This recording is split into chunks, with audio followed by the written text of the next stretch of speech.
चल ठेला पाया के लाले हम बीछी के हो, चल ठेला पाया के लाले हम बीछी के हो। बोल का भाव बात हरा लीची के हो, बोल का भाव बात हरा लीची के हो।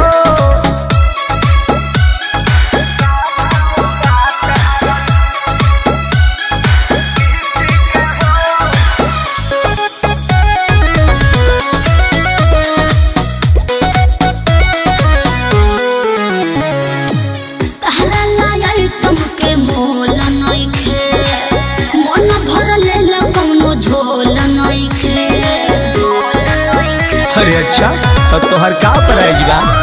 तोमे तो रानी ज्यादा पाकल बाका, देखे तो दांते से काटल बाका।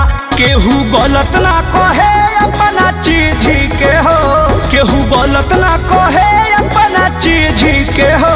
बोलो का भाव बात हरा लीची के हो, बोलो का भाव बात हरा लीची के हो।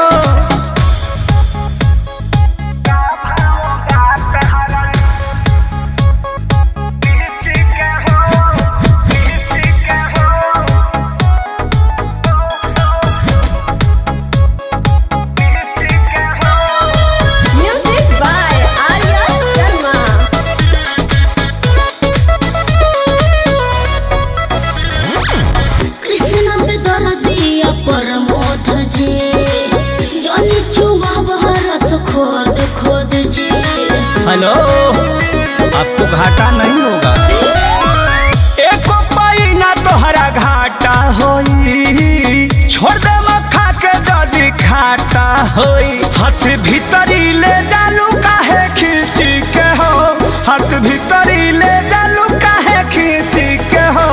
बोल का भाव बात हरा लीची के हो, बोल का भाव बात हरा लीची के हो।